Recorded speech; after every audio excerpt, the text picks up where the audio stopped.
ধর্মের মৌলিক বিষয়ের উপর আঘাত করবে আর আমি এটা সহ্য করবো, তার কোনো বিচারের বিধান রাখবো না, ব্যবস্থা রাখবো না। কোরআনের কয়েকটা আয়াত শুধু আমি বাংলা তর্জমাগুলো বলছি।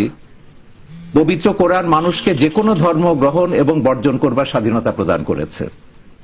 যেমন ধর্মের ব্যাপারে কোনো জবরদস্তি নাই, সূরা বাকারার মধ্যে এটা আছে। যার ইচ্ছা হয় বিশ্বাস করুক, যার ইচ্ছা হয় অস্বীকার করুক, সূরা কাহফের মধ্যে এটা আছে। আপনি তো বাংলা বই থেকে বলছেন, আমার বই থেকে ইসলামী ফাউন্ডেশনের অনুবাদ থেকে আমি বলছি। ইসলামী ফাউন্ডেশনের অনুবাদে ফিদ্দিনের যে মূল থিম যেটা, সেটাকে আপনাকে বুঝতে হবে। সেটা হইল যে কোন ধর্ম গ্রহণ করার ক্ষেত্রে কাউকে বাধ্য করা যাবে না, কিন্তু ধর্ম গ্রহণ করার পরে ধর্ম ত্যাগ করা হবে এই নয়। লা ইকরাহা ফিদ্দিন, অর্থাৎ ধর্ম গ্রহণ করার ক্ষেত্রে কাউকে বল প্রয়োগ করা যাবে না, এটা হলো তার অর্থ। আপনি কোথা থেকে আনতে সেটা আমি জানি না, আমি তার একুরে অর্থ হইল কোন জবরদস্তি নেই ফিদ্দিন, দিন গ্রহণ করার ক্ষেত্রে। কিন্তু না, আমি কাউকে আপনার খোলা চিঠিতে তাহলে আপনি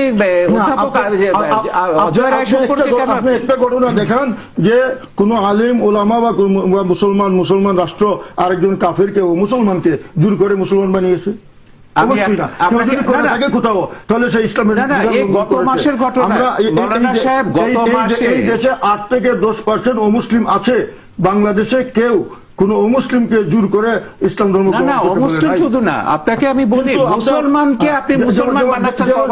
আমরা বাংলাদেশে বসবাস করি, এখানে অন্য কোন দেশের নাগরিককে বাংলাদেশের নাগরিকত্ব গ্রহণ করতে বাধ্য করা যাবে না, কিন্তু বাংলাদেশের নাগরিকত্ব গ্রহণ করার পরে বাংলাদেশের আইন, এখানকার বিধিবিধান, এখানের সংবিধানটাকে মেনে চলতে হবে, এটাই আমার কথা। তাহলে আপনাকে বলি, খবরের কাগজে বেরিয়েছে বগুড়ার একটা গ্রামে গত মাসে জামাতি ইসলামী আওয়ামী লীগের 13 জন কর্মীকে মসজিদে এনে তওবা পড়িয়ে মুসলমান করেছে।